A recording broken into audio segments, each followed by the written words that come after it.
Last we left off, we were in the fortress of Argen-Volstholt, once the headquarters of the heroic Order of the Silver Dragon. Pushing ahead through the ruins, except Sturg, who was napping again, we are greeted by the undead knight Sir Godfrey. His news is troubling. In order to get Vladimir Horngard to do this shit, we gotta find the Silver Dragon Argenvost, and convince him to set that silly bastard straight. Excited about this, of course. I'd love to introduce my children to a silver good guy dragon.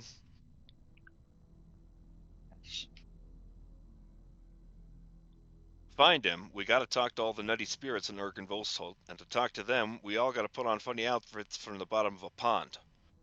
No time for this now. We have a dinner date at Castle Ravenloft, which I'm honestly less than enthusiastic about. In yet another incident, about which the less said the better, Sturg stole a defenseless old skeleton man's horse and started riding it. He's named the horse Marrow, which isn't very cute. Should have consulted me. I think the skeletal beast would rather be called Snowflake, or Funny Bone. As we approach, we are greeted by Strahd's spooky ghost carriage and obliged to send Bianca and Miss Speckleton back to town. Hope they're all right. Apparently Strahd sent us outfits stuffed in a puzzle box. There was some miscommunication regarding these outfits. Suffice to say that sitting atop his skeletal steed riding behind the carriage, Eric was looking at my dick! Oh my god. Upon arrival at our archfoe's castle, we are greeted by two of Strahd's damn vampires.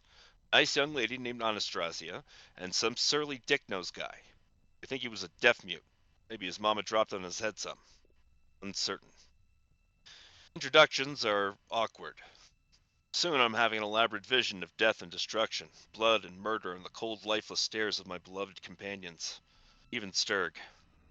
Not uncommon for me, but apparently this time my companions experienced it too. It must have been very frightening for them, poor things. Now we sit to dine with a coven of blood-sucking whores. Escher has a stupid face. It would be funny to see Sturg smash it, and then body slam him into the dirt, and then kick him and stomp him and kick him and kick him and I'm distracted again. As I was saying, Strahd claims he knew nothing about who led the vampires to Vallaki. Now, he's the Prince of Lies, and I won't take his word for it. But in the unlikely event he's telling the truth, the real culprit sits among us this very night. I will be alert for indications of guilt. I know I can count on my companions to keep their eyes peeled too. I hope they'll forgive me if I make a scene. Very nice. All cut up. Yes. All right. You may take your inspiration for the lovely recap. I'm going to need that for my detective work.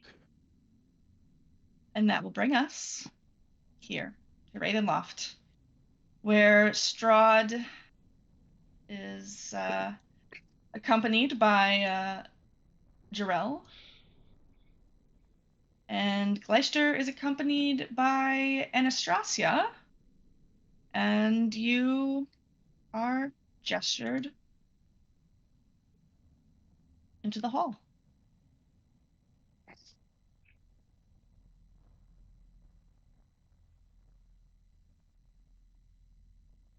As you enter, you can see... Oh, baby. Where's she sitting? I'm going to sit next to her and be awkward and uncomfortable. Incredible. When you guys enter, you can see that up above there are three enormous crystal chandeliers, very brilliantly illuminating the very magnificent and opulent dining chamber that Strahd has. At the center of the far west wall, between floor to ceiling mirrors, is a familiar and massive organ. Pillars of stone stand against dull white marble walls supporting the ceiling. And in the center of the room, where you are all taking your seats with the scraping of chairs, is a long, heavy table covered with a fine white satin cloth. He's pulled out all the stops and things are looking fancy. The table is laden with many delectable foods to human satisfaction.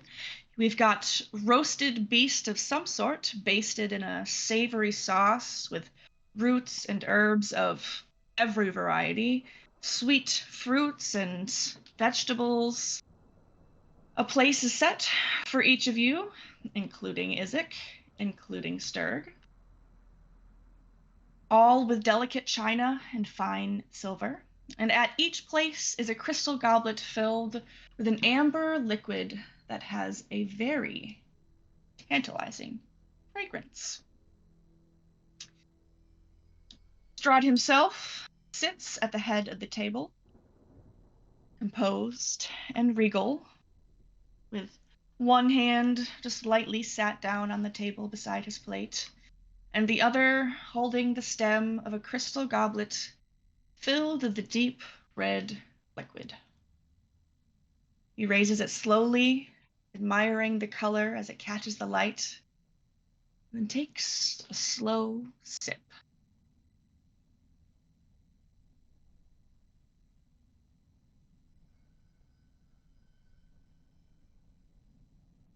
Well, my friends, please do not hesitate.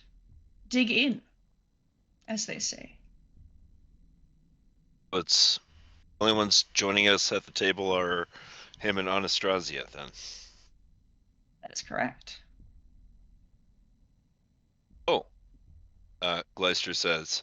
The other, he pauses as if he was about to say people, but he doesn't know what to say, and he just gestures weakly towards the door. Your other folks Companions? not gonna eat with us? Yes, companions. Here you go. They all have their own tasks that they must attend to. Things do not operate on their own, despite how I might wish. But you shall see them again, no doubt. Though Anastasia here is pleasant enough company when behaved. Oh, do behave. You are a rather racy group, but it is a true pleasure to have you all here. It's been quite some time since we've had such illustrious company. What makes us illustrious, you say? Well, I must say that your reputation seems to precede you. We've heard much of you from the Count. And Strahd gives a smile and nods his head.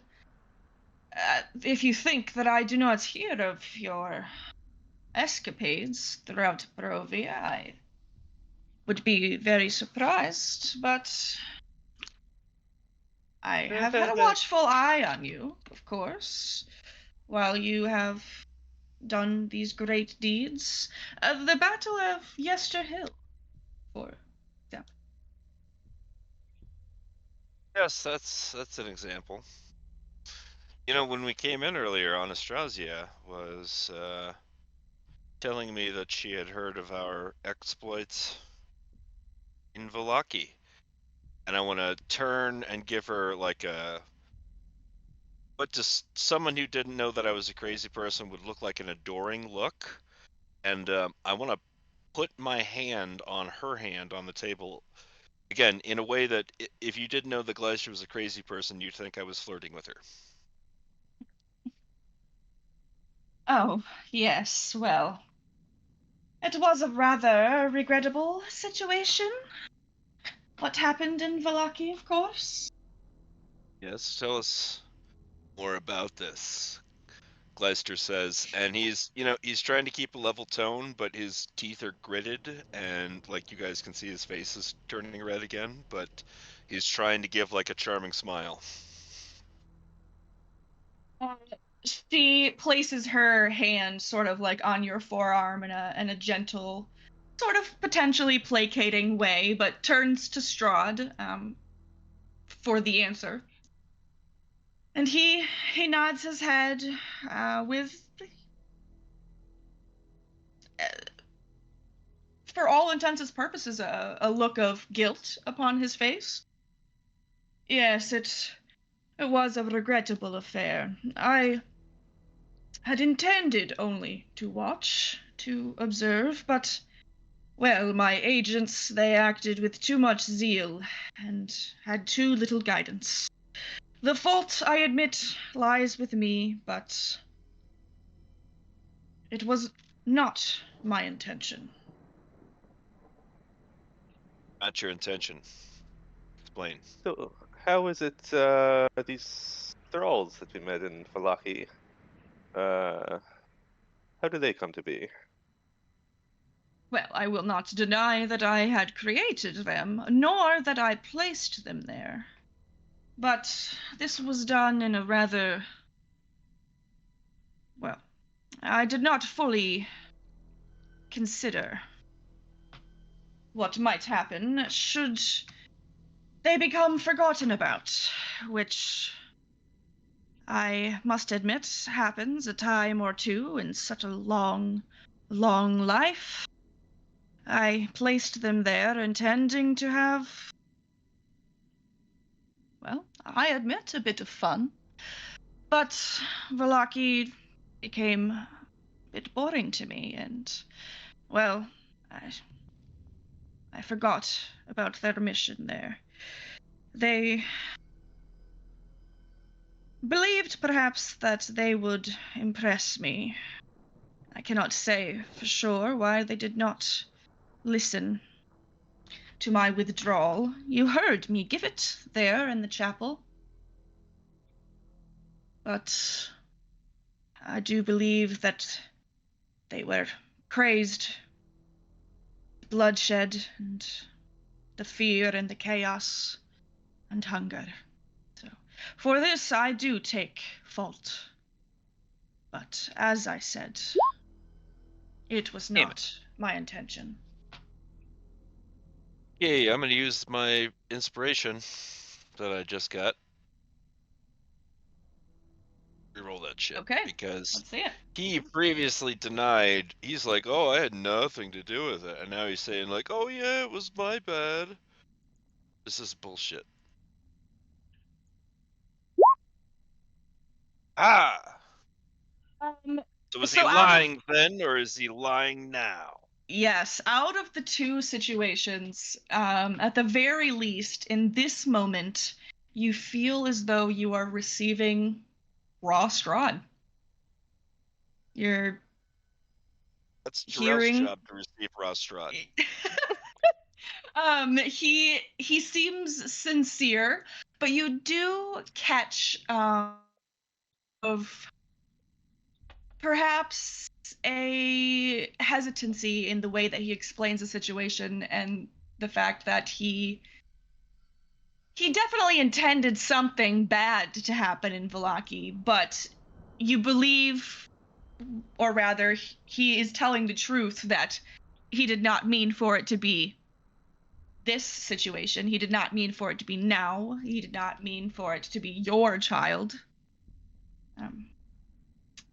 You sack of shit, I'm gonna pull your fucking fangs out. I don't say that, but I'm thinking that. Yes, your face surely says it. Reach over and grab Glacier's other hand that he is not using on his other side, and I'm just gonna give it a squeeze, just a little squeeze and a little pat. Glacier takes a deep breath and he says, just to clarify, you smuggled those vampire spawn into the city at some point in the indeterminate past, and you stuffed them there in case you wanted to have fun with them at some point. Is this correct so far, sir? well, things do become a bit stale after a few hundred years. And every so often, a particularly raucous Barovian will cause trouble. We're there both to protect my interests and to protect my attentions as well.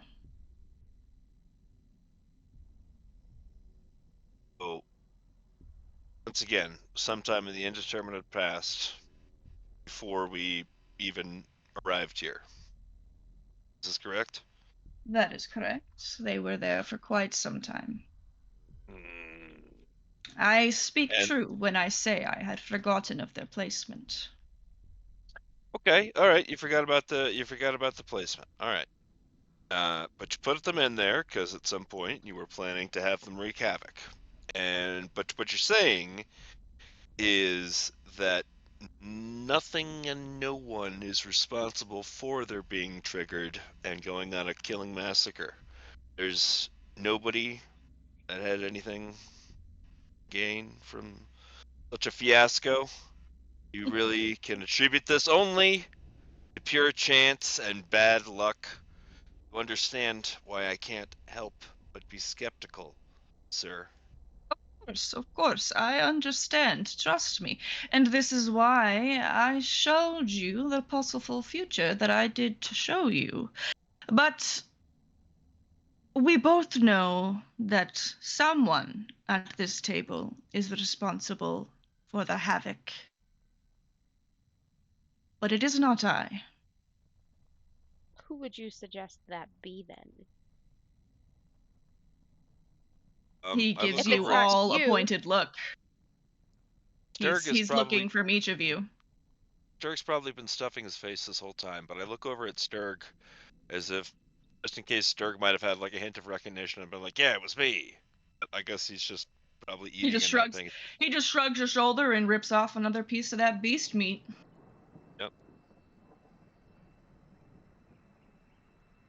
I suppose it's You- good fortune for you that they had just secured those bones from the church. I heard you'd had a hard time of the area until the events. There Yeah, were the more goddamn things afoot than only my hand, but I cannot say it was not my will. You must admit that was good to hide them. I do regret the loss of your friend. I gave her a secondary purpose, a new lease on her life, but it seems as though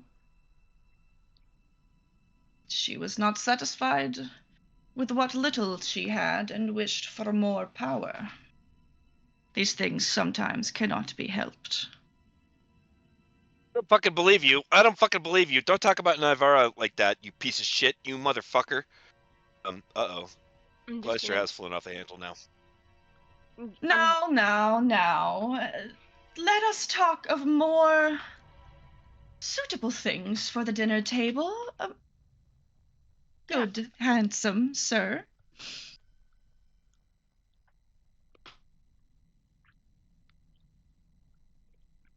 Strahd nods in agreement, takes a sip from his red liquid. Yes, let us change the subject. I do not see how this will bring us closer together. I am curious to know why you brought us here if you know that we are not your biggest fan. Well, to get to know you, of course. You are becoming what is happening? You are becoming a rather, well, crucial set of figures among my people, and, well, I believe that we should know one another.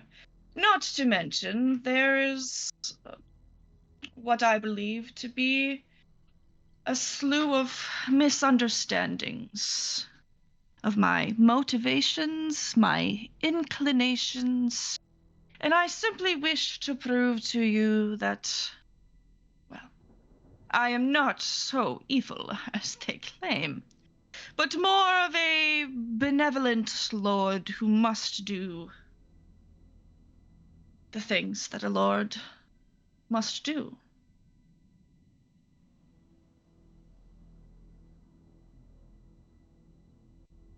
Tell me, my friends, of what lands do you hail? What kings do you call your own? I find it illuminating to hear what the outside world holds dear.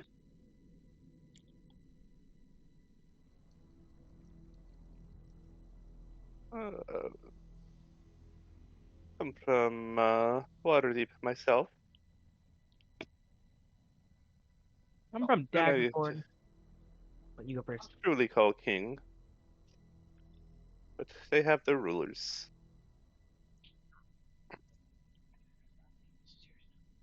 I see. My mother is quite the wielder of magic, teaches others the craft, but I have Oh, found other ways. I see. That is very intriguing. Magic is a true boon. And you said you were from Daggerford. Oh, well, originally I was born here. Oh, But my mother and father unfortunately perished. I didn't know this. I was adopted by a very lovely couple. Moved out, lived at Daggerford for a while, and then I came back here. Met Isaac. I see. Well, that is a rather difficult start on life, my friend, but you seem to be doing quite well for yourself now, and to have been reunited with your brother. This is good. I am pleased for you. Thank you. And you at the end there, and he turns to look at you, Alcena. Where do you hail from? Oh, it's kind of hard to pinpoint. I had been reincarnated at some point by a druid from Daggerford, actually. Funny you should say that. And I kind of grew up on my own all over again. So I'm kind of just from nature and nature itself. This is very interesting. And I'm not very surprised to hear this, however. I can sense your power. You are a rather unique creation, and I am honored to host you. And you, sir, with the vengeful heart? Pry into my business. Who are you, the government? Exactly who I am. But you do not wish to partake in pleasant conversation. I shall not force it of you, my good man. That's just not my idea of pleasant conversation. Say, do you play that organ over there? That large organ? He turns to look over his shoulder and gives a smile. Indeed that I do. What good would be all of my centuries if I did not use them to learn new skills? That's pretty cool. You and Jeebus here should have a jamming session. Jam session and play the accompaniment for the dancing this evening. You agreed to the dancing, didn't you, sir? Yes, after dinner. That sounds like it would be a fantastic resolution to our evening. We shall. I do have a bit of something planned for after our meal, but once our food has settled and that has finished, I believe that the castle could more than use a bit of music, of dancing within its halls. To be And able to on get it, a tour of the castle. It's quite impressive. I did not realize that you had the ability to see into my mind, and so I had that exact thing planned, though I was trying to leave it as a surprise, as, well, this is not the sort of thing that happens here very often. But you all are a special case. But please, continue to enjoy your meal. If you shall grow thirsty and your cup shall grow dry, simply call out, and Rahadian will come. Uh, you mentioned, good sir, Jarell, that you are of magic, and your friend, he turns to you, Alcena, you are of magic as well, though you've already explained this to some extent. Jarell, do you walk paths of power by study? Or by birthright? Or by prayer? Where does your magic come from? Bring in your Yes. business. Found another path. Oh, My mother knows formulas, and I tried to study the arcane ways of the traditional folk, but it was not of my mind. But I have found power elsewhere, realms outside of our own. I There are see. great powers. Yes, I can sense this in you. I have always found it fascinating how mortals reach toward forces that they scarcely understand. Some beg, some command, others simply take, and yet each believes their method just and right. This is of interest to me. Oh, I did not And beg or command, but we found each other intriguing, and were able to come to a mutual agreement. that seems like the best you could ask for in exchange for such power. Many should envy you. Speaking of power, And what how- of your bloodlines? You there. Damn. Jeebus. Damn. You mentioned you were an orphan, but the rest of you. I can see that you carry yourselves with pride, but also pain. There is history in many of your bearings. What names echo behind yours when spoken aloud?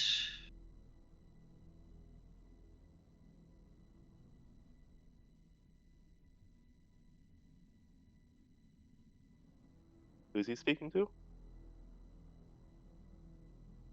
But Jeebus. Okay. Did you say everyone but Jeebus?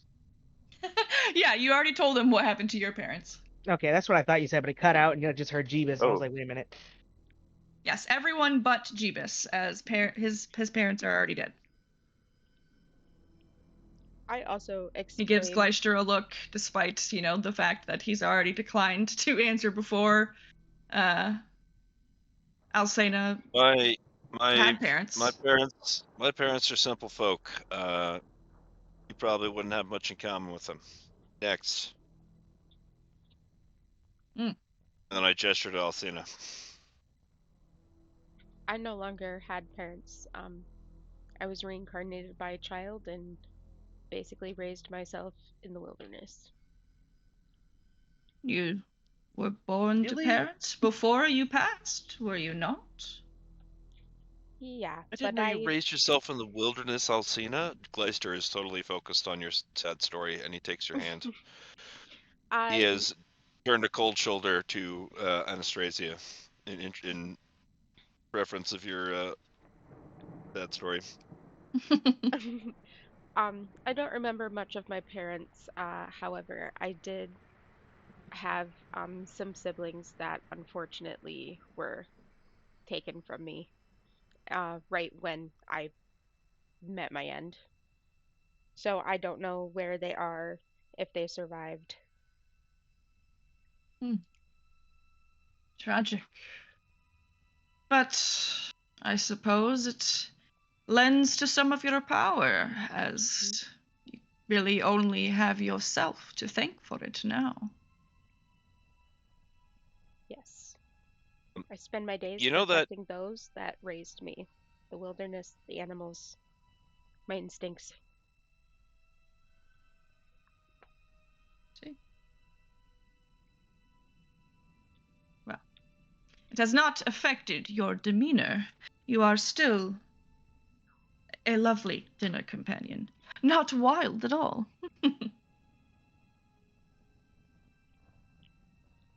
As I said, my mother is Wizard of Waterdeep, and she shall outlive everyone here except for all the living here, I should say, including myself. And This is thanks to her magic. She has the power to slow her age. she's an elf. They are Ah, long of lives. I see. My father, a human, shall pass long before my extended life, and he travels the world singing songs and doing trade. I see. Very joyous, boisterous man. What a tragic fate it is to outlive the one that you love.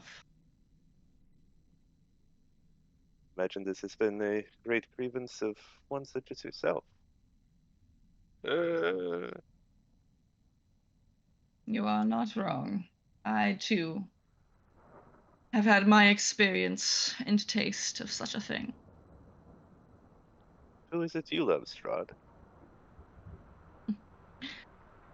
I love the land,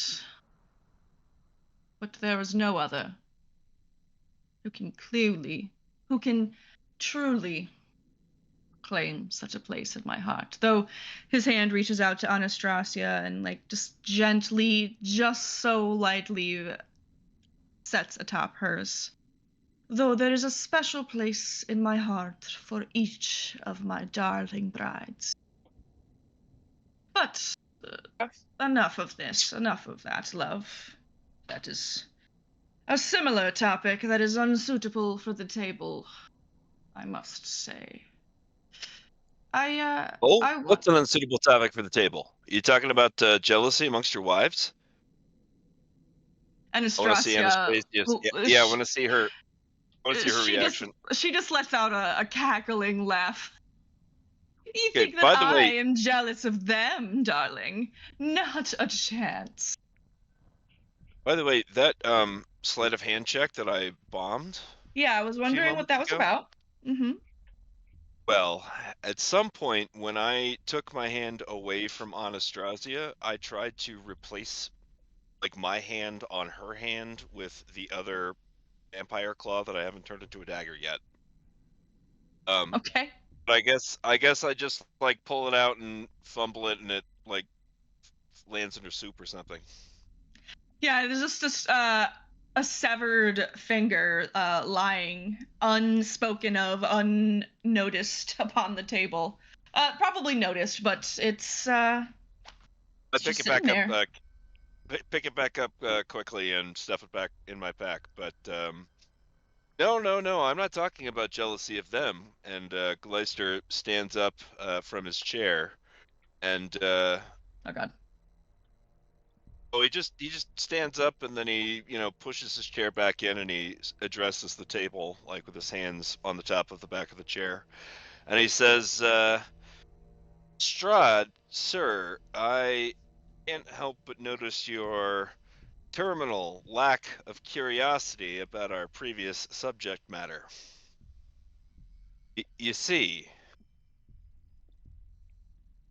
your darling Irina was in the city of Valaki, was she not, when these vampires just accidentally went amok?" Yes. I want to see You Anastasia's reaction to me bringing up her. make me an insight check. As Strahd nods. Everybody, give me teamwork. I'll give you my Everybody bardic insight. inspiration. That works too, but everybody should be like, I'm doing a Jerry Springer moment. Everybody should be focused on her too. Oh, hell yeah, Alcina. Strahd gives a bob of his head in agreement as nice guys. As he seemingly admits that was unfortunate. Yes, you can see another reason to support what I said, and that I did not mean for such destruction to rain down upon the village. I would never have subjected her. But somebody did mean it, didn't they, Strahd? Somebody. So as you mentioned Irina, everyone but Jarrell is able to notice. 21.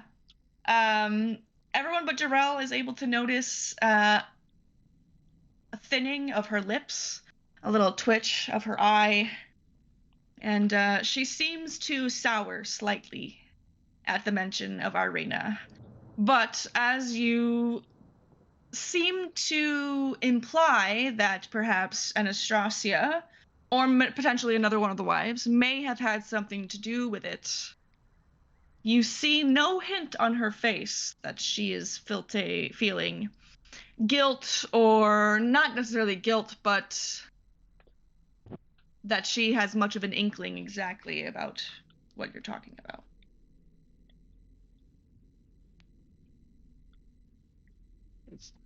Well, we all can't rule out the possibility that she just made a amazing deception roll behind the scenes. So. Mm-hmm. Well, I'm a little curious. But I kind of would have wanted. I would have liked if all of the brides were present, but.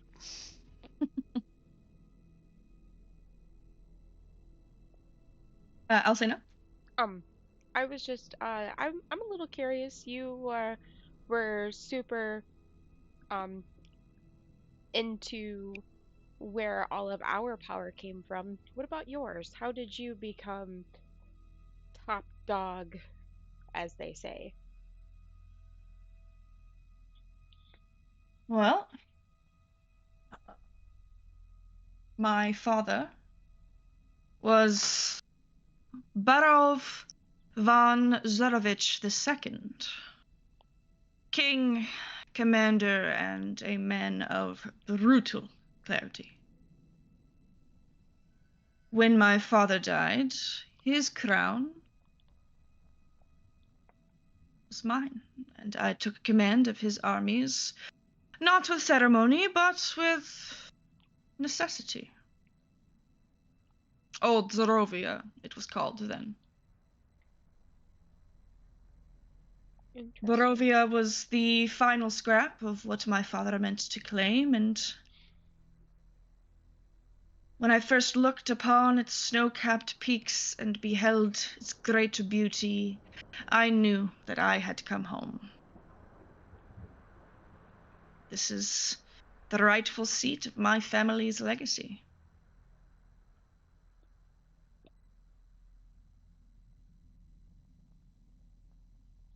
Any family to join you on your adventures?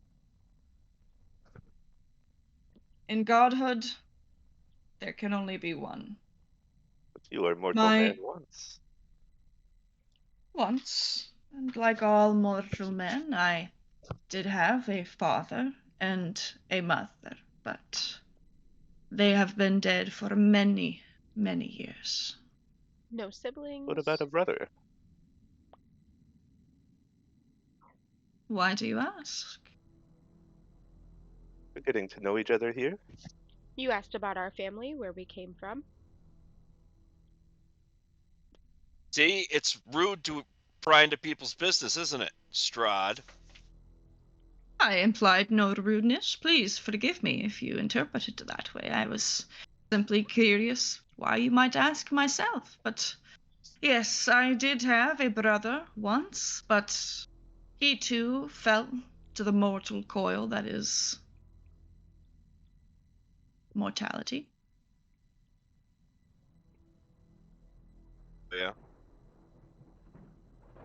As it stands now, only I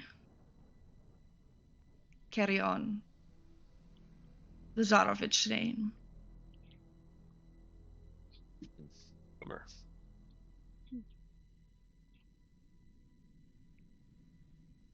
No children of But your own. It's a shame you cannot continue the bloodline. What do you call my darling wives and our good man Escher? They are of me, of my bloodline, so it were. I feel quite fulfilled by them. Perhaps, but I would not call them children. more like No. puppets. Well, now, exactly who is being rude, darling? I am no puppet. I think and breathe and act as I wish to. Though we all must adhere to the laws of the land and of those who are above us, you and I are not so different in that respect. In your city of Daggerford, you cannot expect to steal and not face a punishment.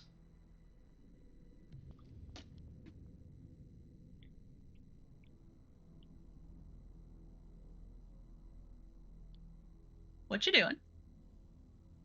He's pacing. Okay. All right. He's agitated. He's not gonna.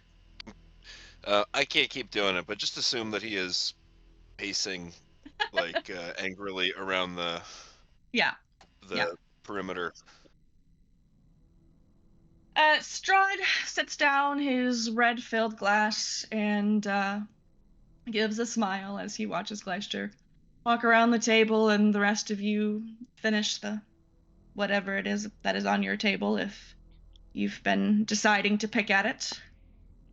Oh, Alcena hasn't Well, touched it. She's just been sitting there. Drell's been eating. He's been a bit overly polite. Strahd's going to town. Strahd. God damn it. Sturg's going to town. Oh, Of oh, course. absolutely. Like Oh, digging me and straight in. Isaac. Yeah, me and Isaac are like we're like putting away. I'm This is putting rolls some in of my the pocket. this is some of the best food that the two of you have ever eaten. You pores. But yeah, so Strahd sets down his glass and he gives you a smile, and you have all shared stories of your lands and your histories, and I have found it most enlightening. But there are truths that words do not always reveal. Some things I have found are better glimpsed through choice. I propose a game. 3 questions, each meant to explore your wit and your cunning. There are no right answers, only reflections of who you are.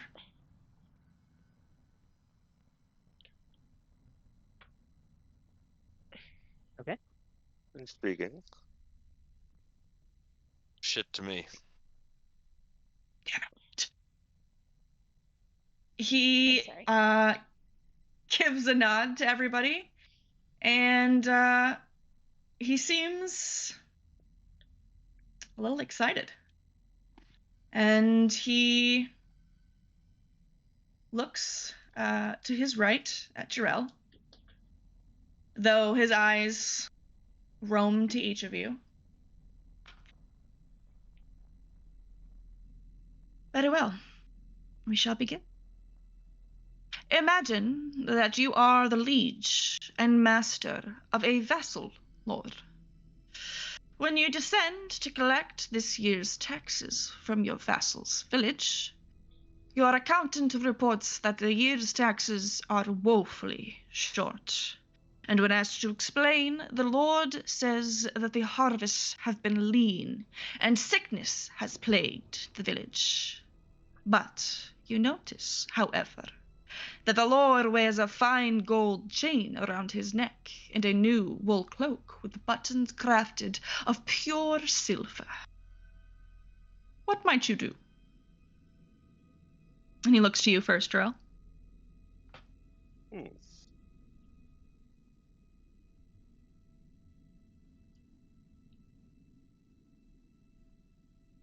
The common folk seem ill-nourished and famished, as he said. I would simply take his finer adornments. It's a bit of a tax. Perhaps replace him, perhaps jail. But should he lie, then I would drag him into town square and let the villagers do as they may. I see. And you, Jeebus? Well, I would ask him where he got all the fancy gear and try to see if he lies to me or not. Pretty much the same thing as Drew.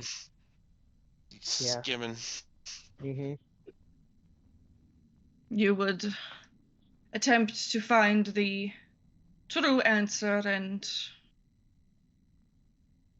if this man lied to you, allow his people to kill him? I mean, if he deserves it.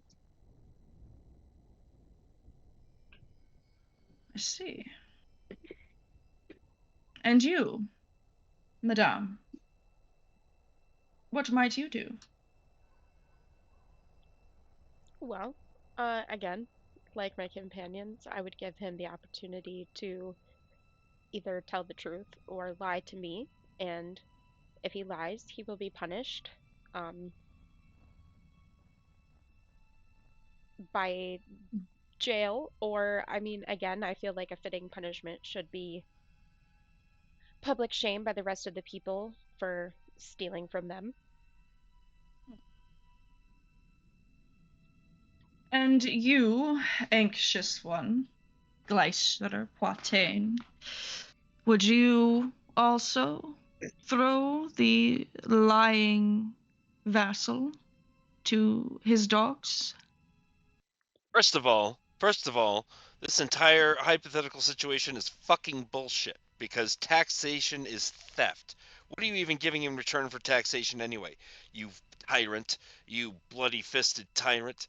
Secondly, I would take the fat lord or whatever, and I would put him on Miss Beckleton's cart with all my buddies here, and we would ride around to all the peasants that he clearly must have collected taxes from, and they would all probably expose his lie immediately. And then I would tell him how disappointed I was in him, and that he's got to pay all that shit back to the people, and also no more taxes. Ambitious, but admirable. Interesting. You are truly a rather justice-focused group. I commend you for this. What was your answer? You just you'd kill the dude and then you'd kill all the people and then you'd turn the land into a nightmare of darkness where people get eaten by werewolves? Is that what they're paying taxes for? To get eaten by fucking werewolves? They pay their tax so that the land does not turn on them, So that This is the land not turning on them. what Like makes you're- you think? What makes you think that the land is there to kill them? Or is not there to bear their crops? Or feed their cattle?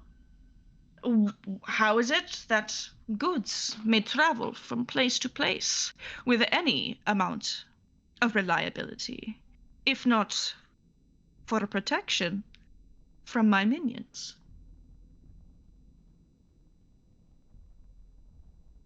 From your minions, you mean?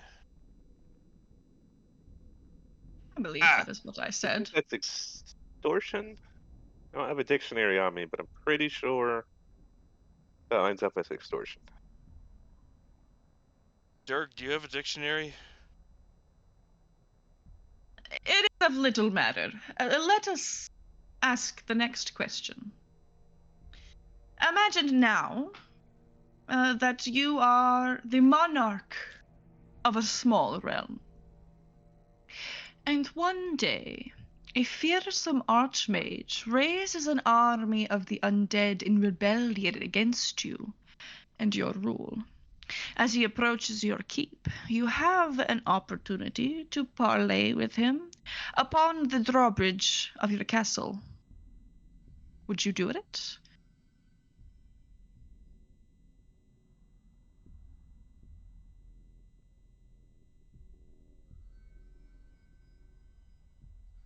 Wait. I talked to him. Interesting. I like to get to know my enemies. I can believe that to be true, for here you sit beside me, despite viewing me as your enemy.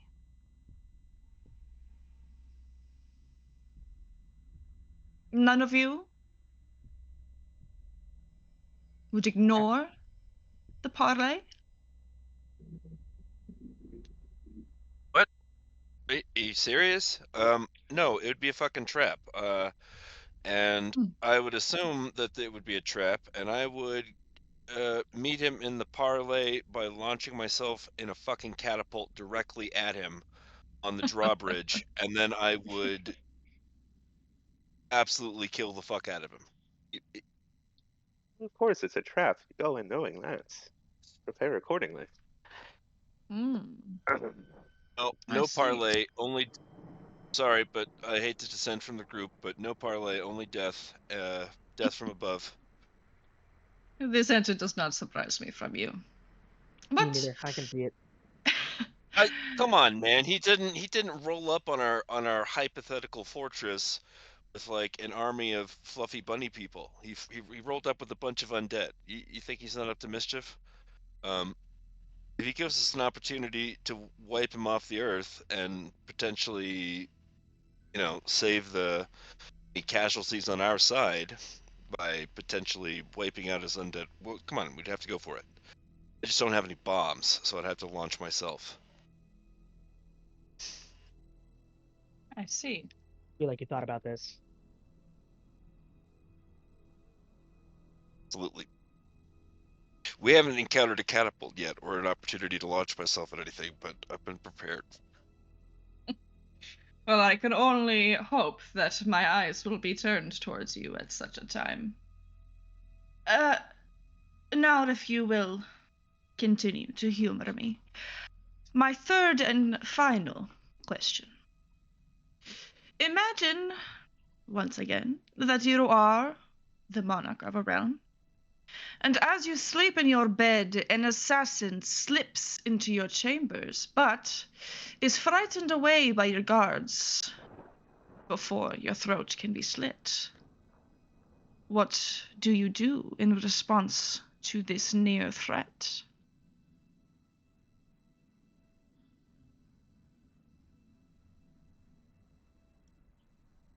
Hmm.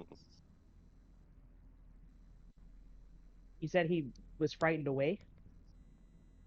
By our guards.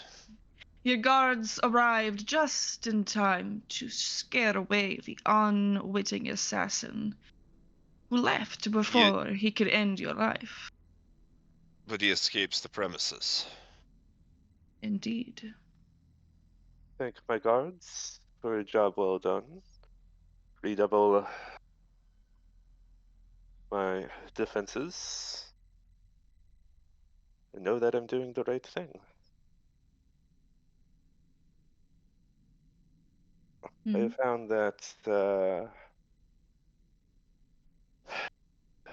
when bad people begin to stand in your way, it's usually out of fear.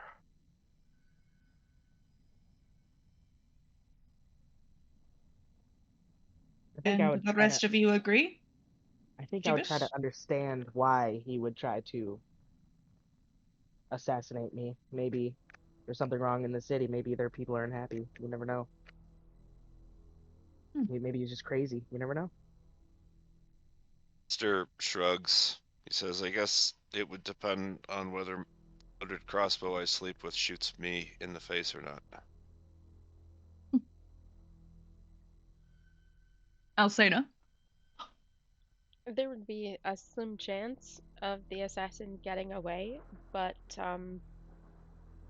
I guess that I just would be thankful that it did not happen. But that would definitely set me into a primal rage.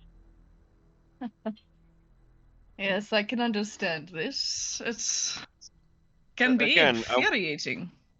I want to know what the answer, like what's the evil person answer? Like you go into a crazy spiral of paranoia and you create a secret police force and you terrorize your subjects until they give up whoever the assassin was, but then you're doing like shit, what's the word? You're taking punitive measures against the civilian population. The term is eluding me, but you see what I'm saying? Like What? goaded martial law and authoritarian measures. Like who's gonna do that, man? We're all gonna be like, hey, cool, we're not dead. There are many kings among many histories who have made many questionable choices, but one grows used to the weight of the blade at one's back. I myself have survived the daggers of many assassins in my time. Although I am loath to further sully a night of fellowship and merriment with matters of business, I must confess that I have suffered the attentions of one such assassin quite recently. A viper by the name of Rudolf van Richten. He makes a pause as his eyes move across each of your faces. Nope, To my not me. right, He doesn't get my face because I'm pacing over here and deliberately trying to avoid him. to my regret, my servants were unable to apprehend him, and I believe him to still be at large. You have not heard any whispering of his presence in your travels through my domain? Let's take off his hat.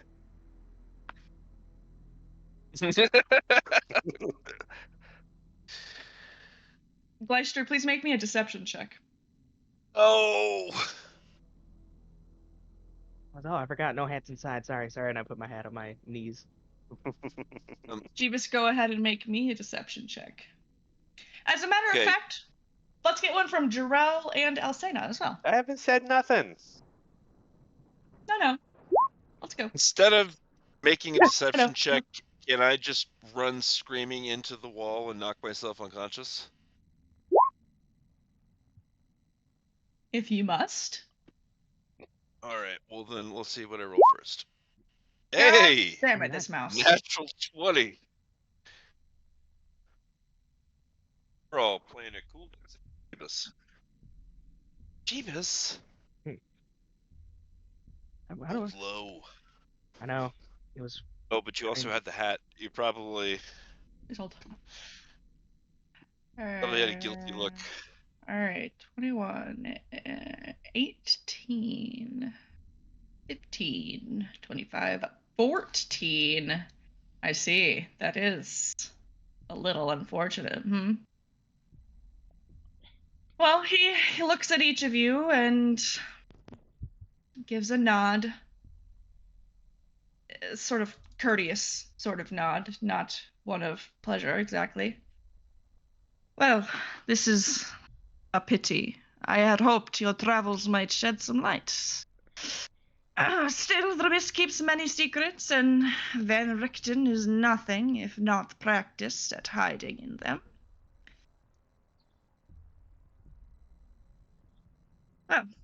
Well, as you have shown us, I don't believe a man of your stature has much to worry about from mortal men. Well, I cannot say that you are wrong. But, and his chair scrapes as he stands to his feet, it has been a pleasure to share this table with those of such insight and conviction and strength. I do fear that the castle has fallen from its former glory since I first began my slumber. But I hope that those with vision can see it for a marvel that it once was. Please, I would offer you a brief tour.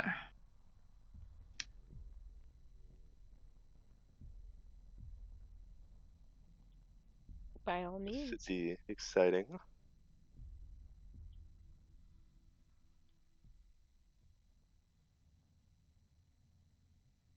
I guess. Anastasia stands and gives a bob of her head, and though she doesn't reach for your arm or anything of the sort, Gleister, she does stand primly with an expectant sort of look as she watches everybody begin to remove themselves from the table. Besides Sturg, who just sort of leans back in his chair, pats his stomach, and goes, I'm a bit too full to be walking around, I think, so I'm just gonna let my meal digest here, if you don't mind. Okay. Can take a nap. Sounds perfect. Who wants to see a stuffy, boring old castle anyways? Okie dokie. See you later, Sturg. Strahd gives him a nod and sort of narrows his eyes for a moment, but says, as you wish, of course. A brief reprieve can be very restorative, though do take care not to stray from the hall. Many things lurk in the dark corners of this keep, and it would be a shame to lose your company so soon. I shall send Escher to collect you when our tour has concluded. Come.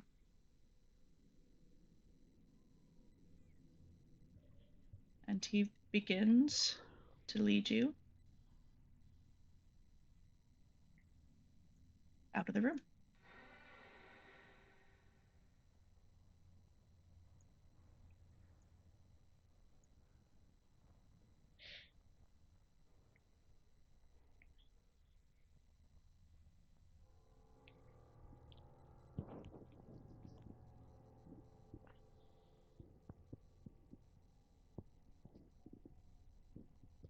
What are you doing?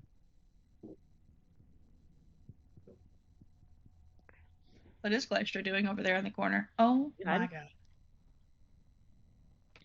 Oh, is this the thing? Oh, is this? I want to look at this armor. Is it? I want to put my dukes up at it. It See does if it's not an creak animated to thing. life. And it does not give any sort of similar threat. But Let's just helmet head Strahd's off. okay. It clatters across the floor and Okay, rolls away with a very loud noise.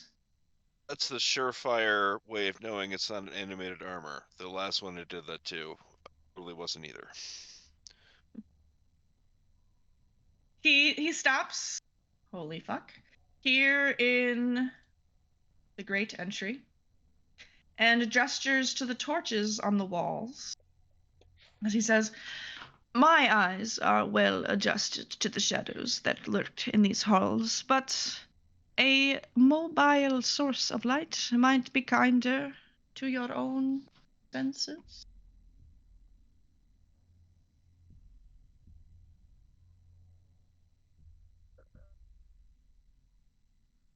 Drill will grab a lantern.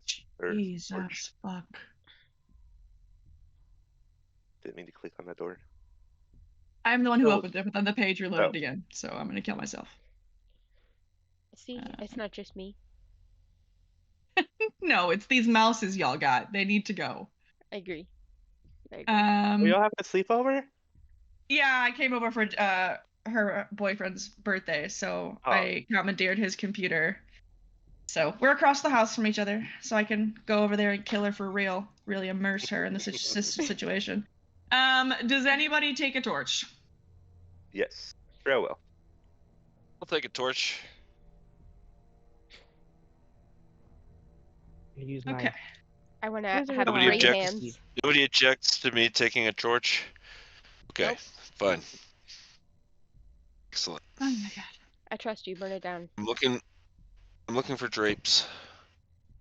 Okay, 1 second, please. Make no sudden movements. All right. Okay.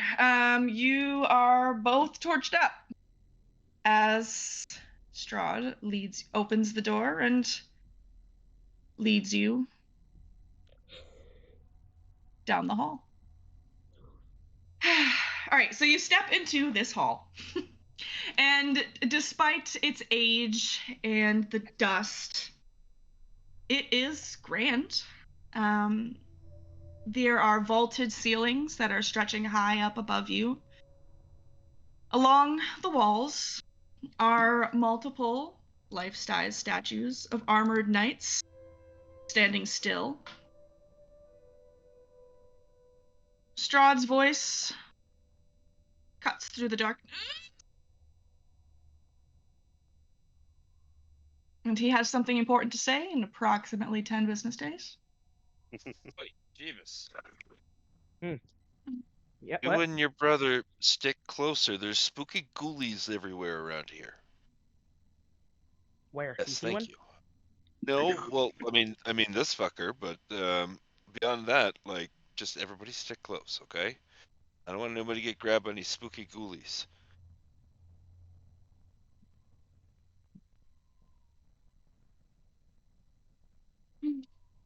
Ah! Cheers with you. I'm just having a hard time working things right now. Fuck. No, girl, yours is fucked up too. Anyways, Strahd, after having collected himself from his non-visual crash out, he just sort of walks ahead of you with like that museum stance, hands behind his back, and stops to allow you guys a moment to inspect it. As he says, "This particular hall was raised over 4 centuries ago. The castle itself stands atop the ruins of an older stronghold, one that clung to the pillar stone long before my reign. I put out the call for mages, architects, and engineers from every corner of my conquests, and from every corner they came. And at the far end of the corridor is a large pair of double doors, where above them is a piece of bronze beaten into the symbolism of a sun." You may have seen the irony. Mm-mm. It's a sun emblem in a vampire's house. It's feel like that's pretty funny. Oh yeah, is it the Morning Lord's symbol? Make a religion check. If you so like. If you dare.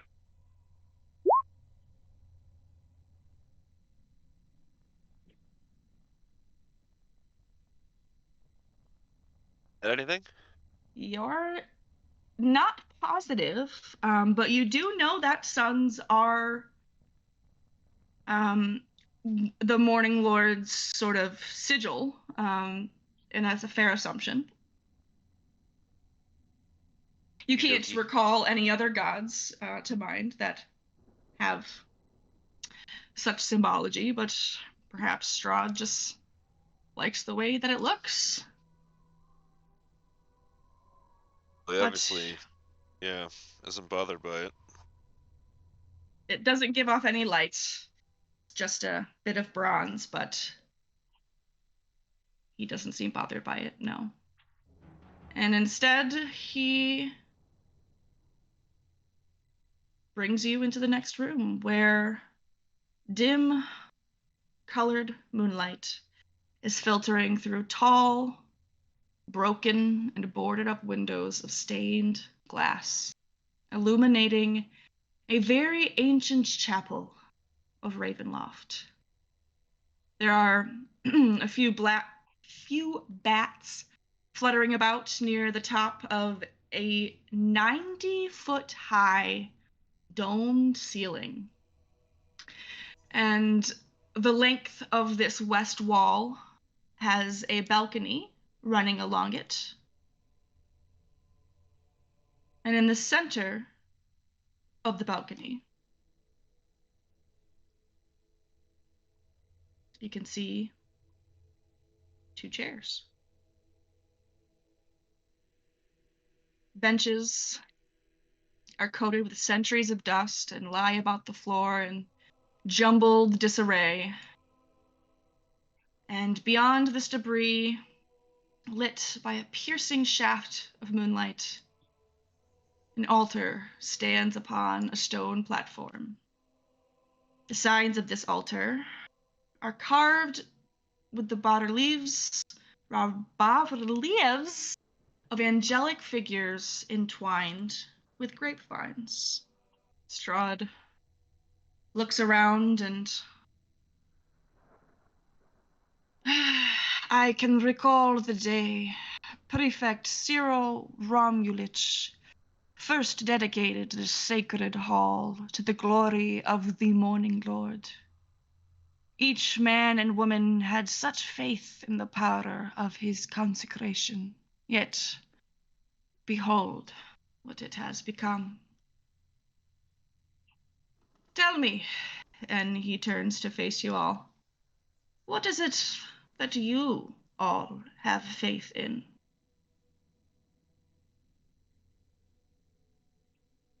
Family, represent. I nod in agreement with Jeebus. I have faith in us.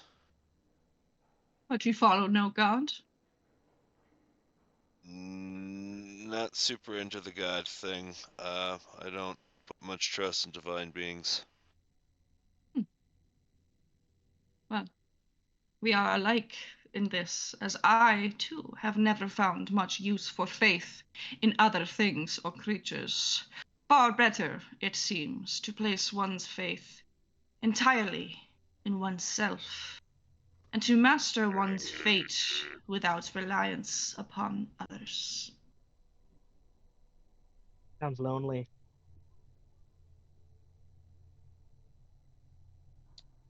Such must things be, for power, faith. But, come, our tour has not concluded. This way. And he will lead you through the pews and towards a stairwell. As you pass through, you can see that there are alcoves here to the north and south walls that are holding more 8-foot tall sculptures rather than statues of helmed knights with muscular builds.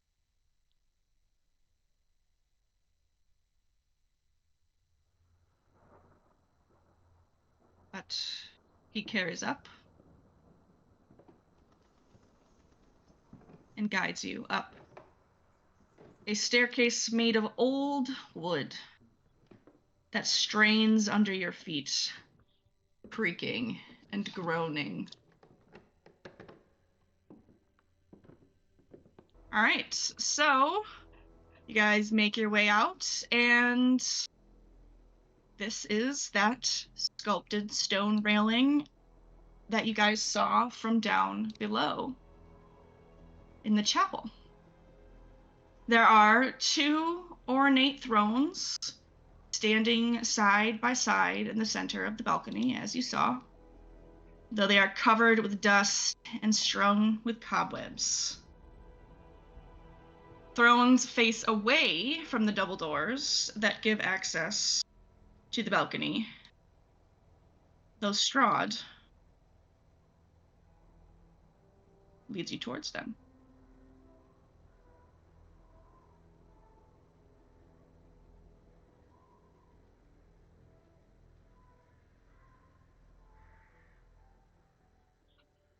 Into another hall. This 20-foot high hall has another dark and vaulted ceiling draped with more cobwebs. You can almost hear a low moan traveling the length of the corridor, intoning what you feel is sadness and despair. Hanging from an iron rod bolted midway along the corridor's south wall is a dusty 10-foot square tapestry depicting knights on horseback charging across a battlefield under a blood-red sky. The lead knight rides a black horse and wears a fur-lined coat, dark gray armor. Can you move me to everybody? I can't. I'm stuck or something. Oh, sweet. Yeah, there was like a little wall. Here we go.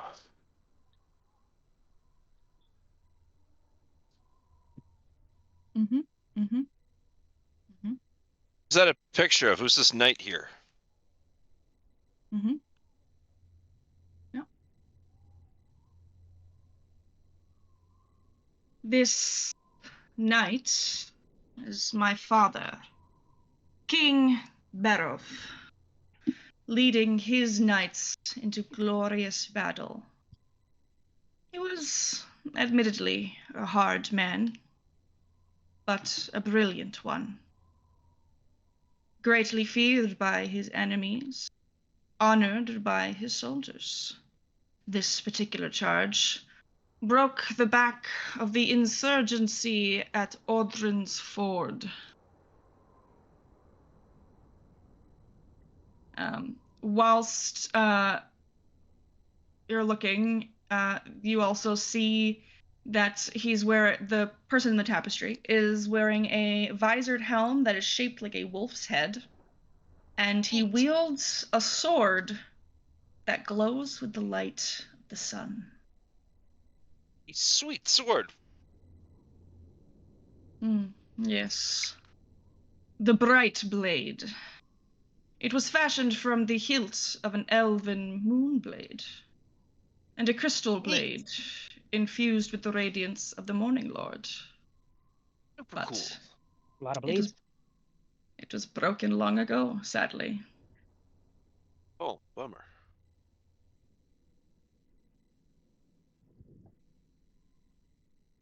Did it get broken? How most swords are broken Oh, in battle, my friend. Yeah, my friend, he says.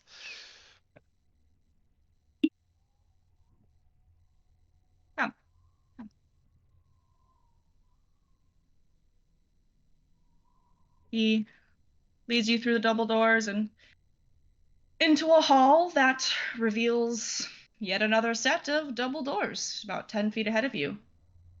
You like doors here. It is a large castle, I will admit. And at the end of that hall, floating in the darkness, is a human skeleton, clad in the rusted army and tattered livery of a castle guard. But that guy, is he a spooky ghoulie? Simply a warning to trespassers. See. All right. Oh, where's Escher? Motherfucker. Great question. Where is Escher? I have a question for him. There he is, you buttfuck. Hey, Escher. It's gonna. Yes. Oh, he's closed the door. I did that. Yeah, good call. Hey, Escher, just give me 1 second, okay? If you insist. Yes, here we are. Have you ever considered if your bleached skull were made into a drinking cup, what kind of beverage would it be best suited for serving? Well, my answer would be blood, of course. Oh my god, that's such a lame answer. And you're wrong, but I guess we'll leave it at that. You enter, and there is more dim moonlight falling onto the floor of this great hall through more broken glass and iron latticework of the lone window in this room. Outside is a cold wind, and it shrieks through the broken window as arcs of lightning seem to lance out from the weeping skies beyond, each bolt followed by the crack of nearby thunder. This particular room is an immense place of chilly, brooding darkness. There are empty iron sconces dotting all of the walls, though they are unlit. There are hundreds upon hundreds of dust-laden cobwebs draping the hall. You can see at the far end a large wooden throne stands atop a dais. And as you enter,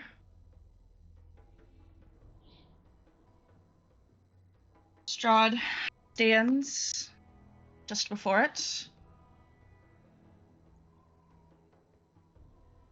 and makes a gesture to Escher, who is standing in the back of the room. Please, Escher, collect our guest from the dining hall, if you would.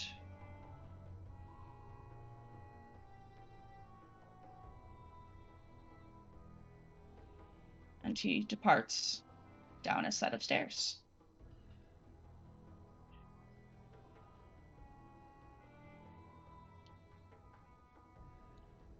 He then turns to the rest of you, looking to Gleister for a moment before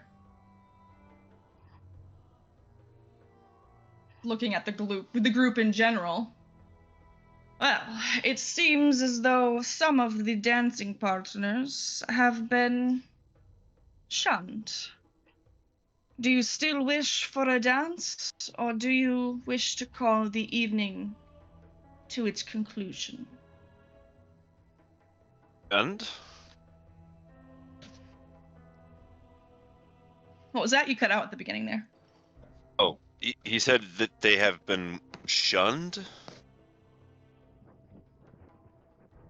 Well, you did seem to leave my darling bride wanting.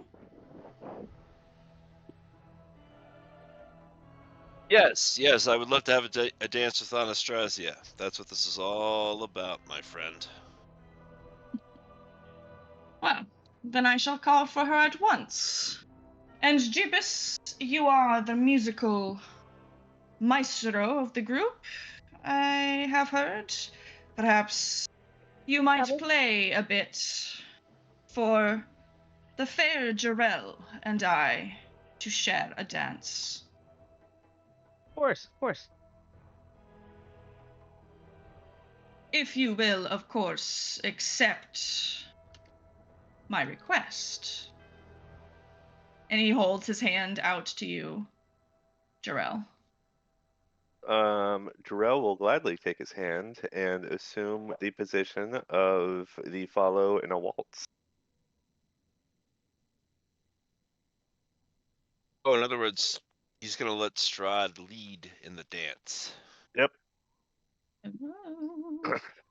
Something in the 3/4 tempo, please. Yeah, of course, yeah, I know. See if Isaac or Escher will dance with you.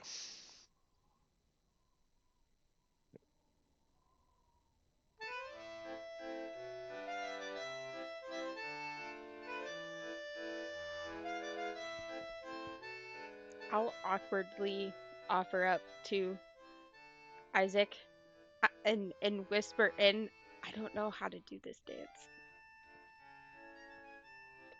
I bet he's in the same boat. Neither do I. I'm a terrible dancer. Let's just turn in a circle or something. Sounds good to me. Waltz is easy. And as Jeebus strikes up his courtly tune, Strahd begins to twirl you magnificently, Jarell. You are whisked away in a breathtaking twirl. You are dipped. You are turned out. You are pulled in. You can feel breath on your ear as he's pulled you in and gives you a gentle sway. I blush. You are a fine dancer, my friend. It has been some time since I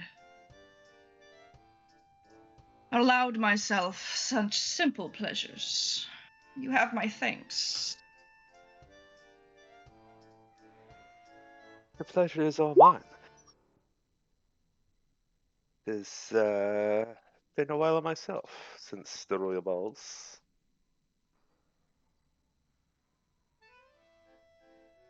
At the aside, Anastasia is a little bit hesitant, but she does not start without you, Gleister, and allows for you to take the lead.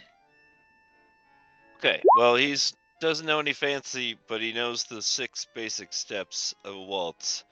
So he can at least do that much. But again, he gazes at her in a way that, if you didn't know that Elijah was a crazy person, would seem adoring. And I'd like to maneuver us closer to where Strahd and Jarell are dancing. Okay. We're not doing a tango. I didn't like. She's over here. Come on.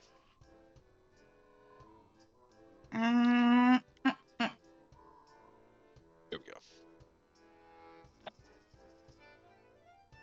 Alcina is I just tripping gaze. all over Oh, I'm sorry. Isaac's feet. It does appear that way. This is very likely the first time you have ever danced any sort of formal dance like that. 100%.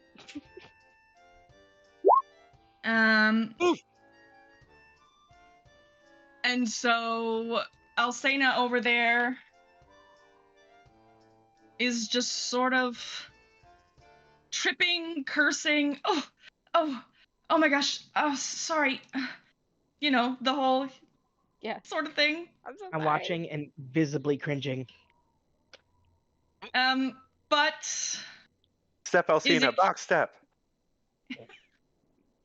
Isaac manages to lead you right enough. He doesn't let you fall. He doesn't laugh at you, despite, what his exterior and reputation might lead you to have believed he might do. Hey, let me ask you. Can you remind me his gross hand? Is that his right or his left hand? This is his right hand, if I am correct. His cool hand, you mean? Okay, well, Alcina, that's the hand that's on your back right now. Oh, good. Out of sight, out of mind. I'm dead. It's hilarious. You are a true gentleman. I hope your feet are not too sore after this. No, I'm never doing this again. My apologies. What do I need? I should probably make a performance too to see how well I follow. I think Jeeves should definitely roll a performance. Oh yeah. Oh yeah. You and we're rocking Strahd that. are just Natural 20. whisking around this ballroom around at the audience hall. And you are captivating. You are ethereal as you twirl amongst each others. I gave my before I started playing, I gave myself bardic inspiration so everyone knows. Oh yeah, Okay. no, I'm using that. Oh yeah, There you Yeah, go. much better. cool. That would do it. As music winds down, Strahd first bows to Jarrell deeply. Wait. With Whoop. whoop. Oh, I got a thing Okay. before the dance ends. Yes. So I'm gazing again, seemingly adoringly, into Anastasio's eyes, and as the song comes to an end, I'll let you just pick up in a second. But I lean in, and I give her a kiss on the cheek, just like Al Pacino in The Godfather Part 2, and I say, "I know it was you." She just gives you a smile and a wink.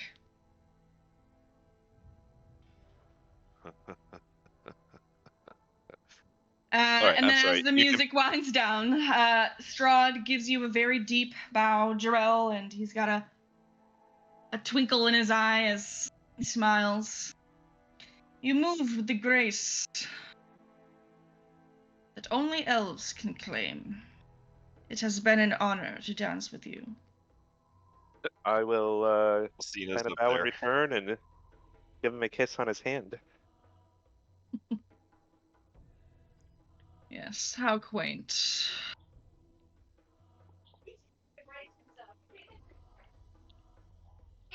This is quite the honor, says Strahd.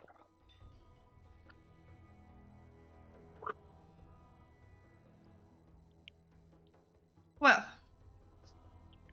if you would all turn to the stairway for a moment. He steps beside you, giving you a deep bow as well, Jeebus, as he makes the direction to turn. Your music playing was masterful, Bard. Thank you. We shall indeed endeavor to play with one another sometime. It'd be an honor. Indeed. As he turns to the stairway, ascending the stair, is Rahadin, holding a chain in his right hand, with its links connected to a steel collar clamped tightly around the neck of a stumbling figure he is dragging forward. The figure's features are obscured by the sack that he is wearing over its head, and the clothing it wears is torn away, replaced by a threadbare and shapeless robe. Strahd steps up. Punctual as always, I see.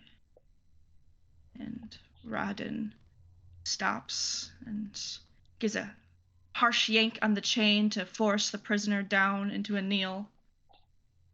And he says, "The prisoner awaits your judgment, my lord."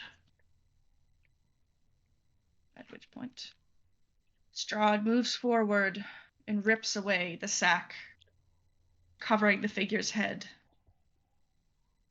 The figure is a man, his eyes wide and terrified. His body, however, Jesus. has been warped beyond recognition. His muscles are grotesquely swollen. His skin is cracked and fissured like parched earth.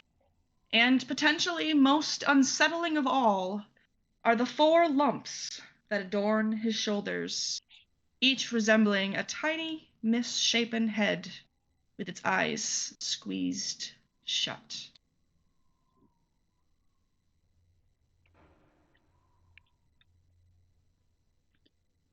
And then What Strahd the turns fuck's to up you. with this guy? This man is a murderer. A Valakian once. He returned to his home to find his wife in the arms of their neighbor.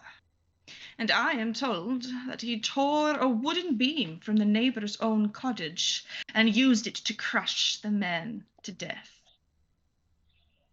A savage brute. He crosses his hands behind his back and begins to walk around the group. For his crime, he is sentenced to death. That much is simple. What interests me is not whether he should die, but how. You have proven yourselves capable in battle. You have faced monsters, fiends, and worst. But the Lord's justice is unlike the justice of the battlefield, and it has come time to decide how this creature will pass from this world. Tell me, how should it be done?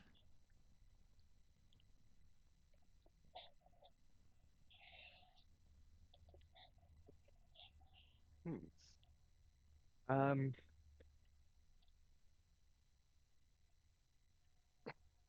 Old age. I shrug.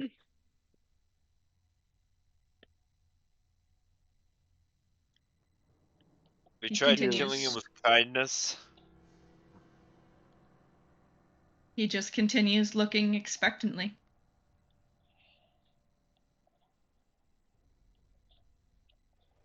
A crime of passion for a man wronged, but he is clearly filled with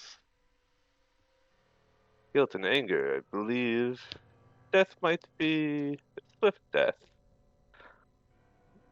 Maybe death by Would be a hanging. mercy. If his crime is so grievous, time in the dungeon, food every 3rd day, water every...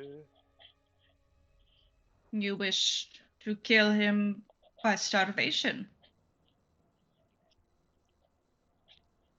I believe in balance. Crime of passion, left to linger.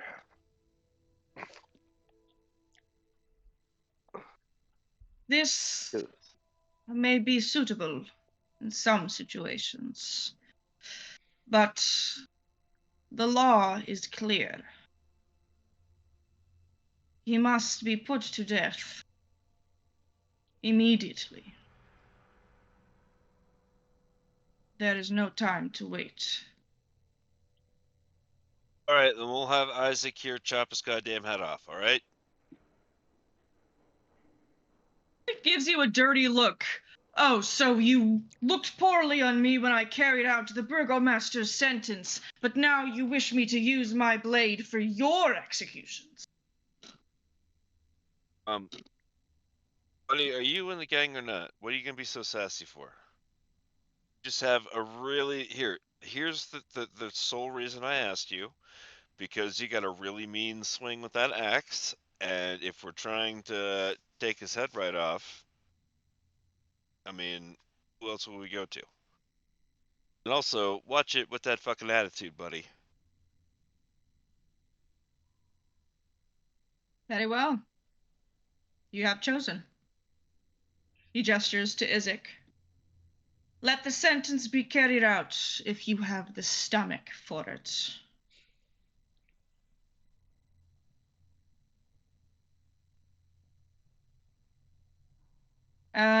Gleister, please make me a persuasion check.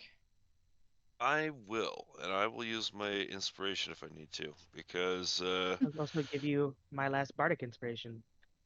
that would be amazing.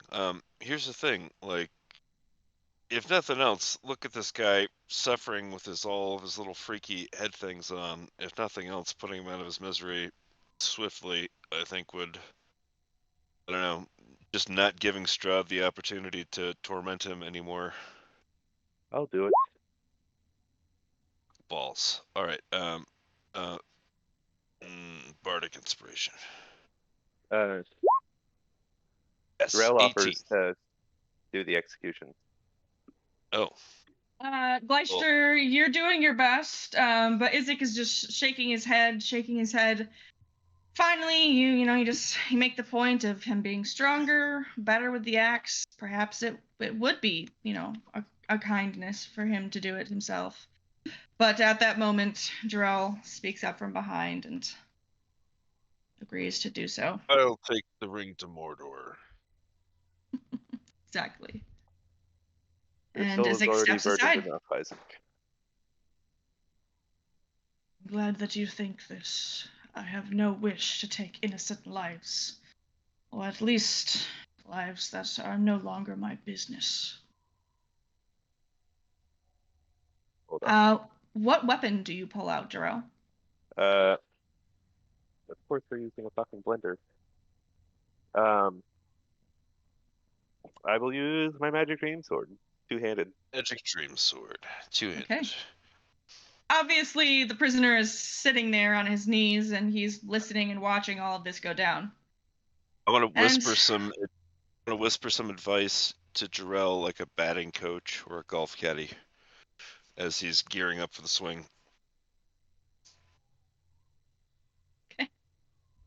As you step forward to carry out the sentence that you all have agreed upon, the man begins to laugh.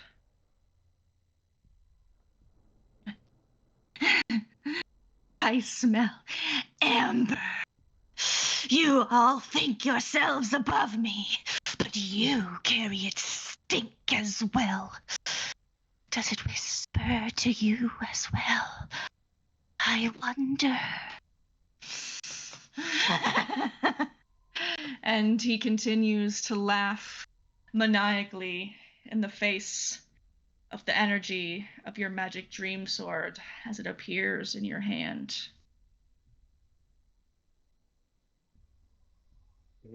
I will take it in a two-handed grasp, nod to Rahadin to bend him forward, and try to do it in one fell swoop.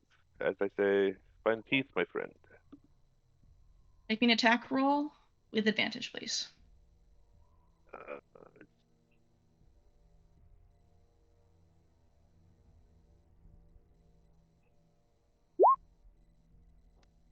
Okay. Do I need to roll damage? Or is that like a coup de grace? Yeah, coup de grace. Okay. Are you beheading this man? I am. Your sword As painless slices as I can. through. Yeah, absolutely. And cauterizing, potentially. Your sword slices through his neck. There's barely a moment for him to breathe, let alone cry out. And he slumps forward, still and silent, his body straining against gravity, as Rahaden lets it fall, and the head rolls. Strahd watches, and then looks you in the eye, Jarell, and gives a slow nod of approval. Not all would have the constitution to mete out justice as you have. It speaks to strength not only of arm, but of will. If that is nothing else, let Rahadin take care of this mess, and let us return to the entry. Was he considered a humanoid? Yes? Okay. So this is brand new. Never used it before because we haven't really fought too many humanoids. And it's a new level 6 thing, and this is unintentional, but it's a thing.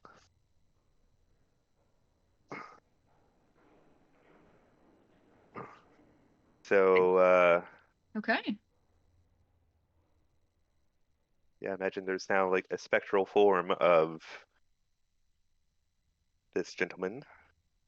Yeah, I imagine that sort of like, if anyone's played, for those of you who have played Skyrim, when you absorb a dragon soul, and it sort of swirls around your body, around your sword, before coalescing in a semi-solid sort of state, though it's vaguely resembling a humanoid body. And it seems to just hover around you. Rail looks quite shocked.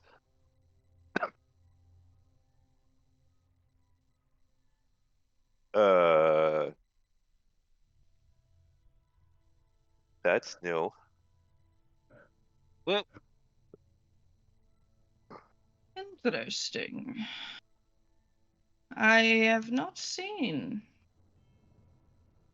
this sort of thing happen before. Perhaps you have a new friend.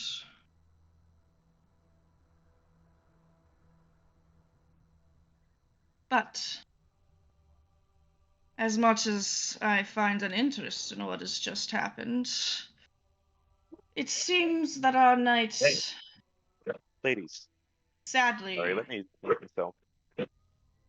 sadly draws to a close. And as he steps towards the staircase, from the lone window in this hall, a flash of blinding white fills the air, and an explosion of sound rattles the glass and the iron latticework of the chamber. You can smell the acrid scent of ozone filling the room. But as you do, outside of the window, you see a cloud of thick, black smoke rising from one of the towers beside the raised drawbridge.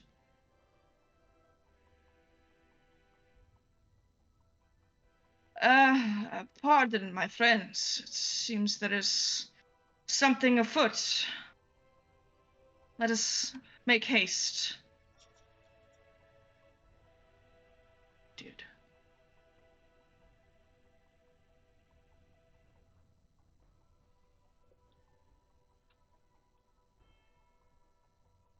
We make haste. would be glad to wait here while you handle your business. That's not you. No, of course not. I've been standing here all the while, but your carriage is brought around the front. Perhaps it is best for you to depart before the weather worsens. I was hoping to see the dungeon. Your great establishment. Alas, it was not a part of our tour for the evening. I'm sure you can understand. Quite Come. disappointing. Let us descend. And he leads you towards the stairs. And it was behind that door. You'll never know. Don't fucking press the button.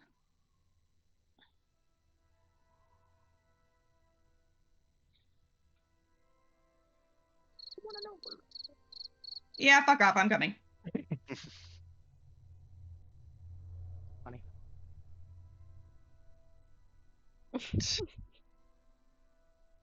He, oops, don't need to grab all, yes, leads you down into the main entry, where Sturg and Escher are approaching. There's a wall. I guess my original instinct to grab you all was correct. Here we go. Here we go. Here we go.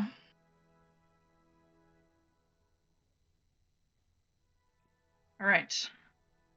King Christ.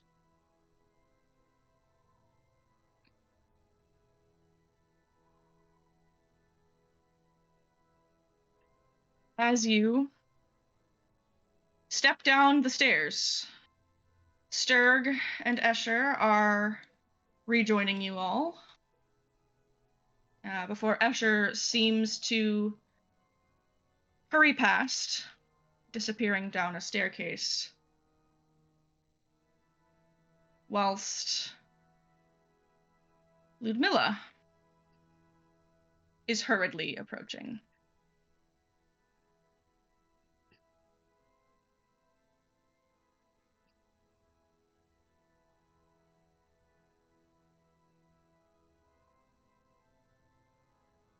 She steps inside and she gives a bow to Strahd. My lord, apologies, but it appears the South Gate Tower took the strike. I have dispatched Diavola to inspect the mechanism and assess whether repairs are needed.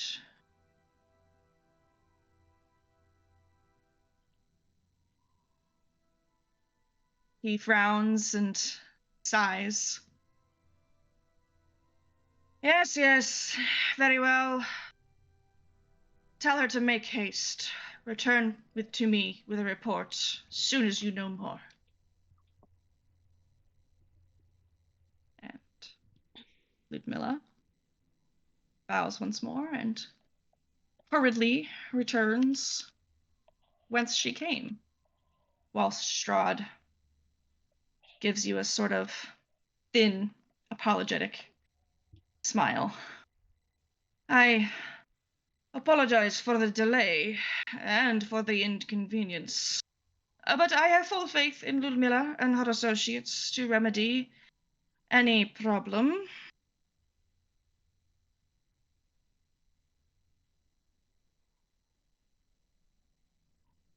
I hope you will not mind a few more moments together. It was invigorating, after all, to meet you all, I must admit. Yeah. Yeah, well, then that gives us a few more minutes to discuss what I've been hinting at the whole fucking evening, Strahd. Again, I'm absolutely... Is my voice doing the thing? You're good? Okay. I am absolutely appalled by your seeming lack of curiosity of the motives behind this entire fucking fiasco. The fiasco of Vlaki is what you refer to. Yes, obviously. Have I been talking about anything else this whole night? Regrettably, no. But I told you all of the Hello to truth this that I guy. had to give. You doubt my sincerity? I have some truth to give to you. Again, since you seem to be so uncurious. Your darling Anastasia here is obviously jealous of Irina, and she set your fucking vampires off massacre to try to kill her. So put that in your pipe and shove it up your ass. He looks from you to Anastasia, who just has a sort of amused grin on her face.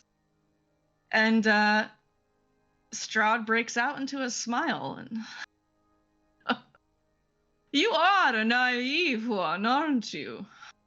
Is it intentional, or do you make some effort to protect your fragile mind from the fault you hold in the death of so many innocent Valakians? You rotten son of a bitch. We were the only thing in Valaki that was not slaughtering people. We're the only ones trying to do anything about it, you dumb piece of shit. Yes, that was after you woke the vampire's spawn who slumbered and unleashed them upon the city. They would have remained slumbering peacefully for who knows how long before they were remembered. But it was your incessant curiosity that led you to open their sleeping spots and release them onto the city of Vlaki. So all of those deaths, every single man, woman, and child, I will bear no responsibility for, as it lies solely in the hands of the Legion of Lancelot. Boy, you're dumb as hell. You really think that anyone's gonna believe that? Yeah, you're the one who Believe what you planted them must.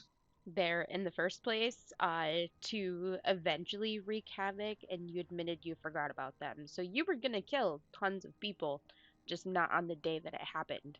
That's still your fault. You put them there. But those didn't- deaths... he didn't intend. He didn't intend for them all to kill everybody. Truth is staring you right in your stupid, dumb, icy face. Well, I regret that we cannot see eye to eye on this, but that is not of much surprise to me. It is a sensitive subject, I understand. Out of character, if he thought that that was gonna work and break Gleister's manic confidence and dark vengeance, he does not know Gleister well enough, which is good for us. Must have mental gymnastics to get there. It's like, I only put a landmine out. You're the one that stepped on it. You blew yourself up. Right. Yeah. As you are sort of deliberating over whose fault this is, Ludmilla returns after a few moments, though she is accompanied by another. She stops in front of Strahd, turns to the woman alongside her, and snaps, "Deliver your report to the master." And the new woman casts her yellowed eyes towards the ground as she bows deeply to Strahd. "Forgive me, great one. The lightning has scorched the runes inscribed into the upper tower. The bridge, it will not work until the runes are freshly cast. This is ridiculous. Can you not simply recast the tower runes? My guests are trying to depart, and I have business to attend to. Yes, my lord, but it would require the aid of the full coven, and even then it would likely take us until morning. See that it is done by then. You are dismissed. Do not let me see your face again until it is finished. And the woman quickly departs.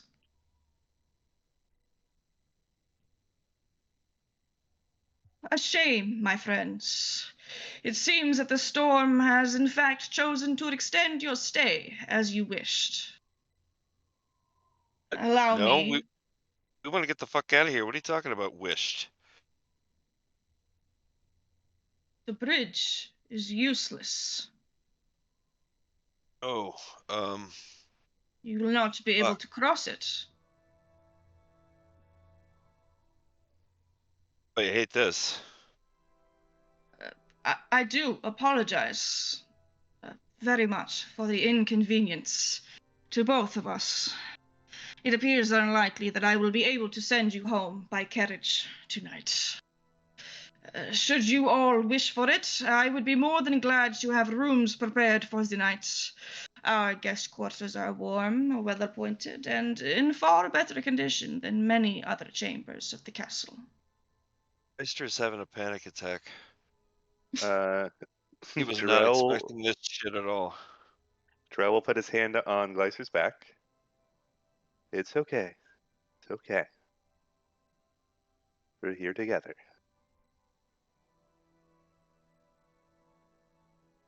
Does anybody else Yes. object? Sleep in a castle? That sounds awesome.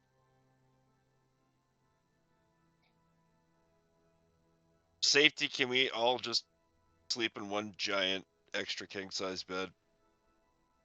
Puddle, puddle. I'll say no sleep in bear form for as long as she can.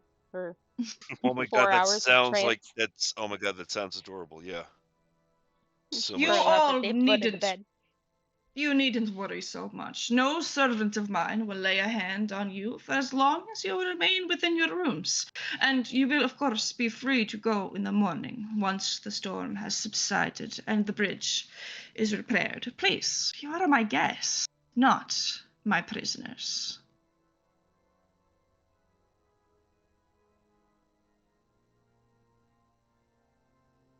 That would be most gracious of you, Strahd. Good. Very good. Escher, please, show our guests to their rooms, or room, if it is so very much preferred to share.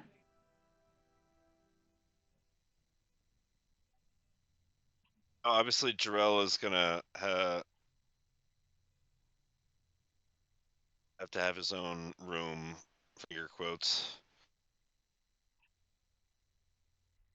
So that he Where could is- get busy with Strahd? Or what? What's the finger Oh quotes right. for? Well, Oh, well, okay. yeah, exactly. So he could sneak out unseen. I'll be honest with you. Maybe everybody else is perfectly comfortable with this and wants their own separate room, but I guess Gleister wants to invade everyone else's privacy because he's very insecure. Maybe Sturg will bunk with me. Potentially. I'll bunk with you. It'll be okay. Okay. Escher gives a very shallow bow and gestures for you to follow him back the way that you all came, and he lifts a torch of his own from its sconce and... Come, do not stray from my path, unless you wish to die a most painful death. And that, my friends, is where we are going to end session tonight, as what is left is for Sturg to complete. Oh my God, And we made it to just about 2.5 hours. I tried to stretch it as far as we could. But that is going to be the end of our session this evening, as you all make your way up to your beds. I can't believe that we're gonna spend the night in the heart of darkness. Well, that's good because we still got to go find the artifact. Artifact? Yeah. That sounds Yeah. For convenient. For Abbott. No, for the Abbott. Oh, thank God. We're going to go do something. All right. I was Yeah. worried that we'd actually have to sleep there. Okay, great. And I get this cool new specter follow me around.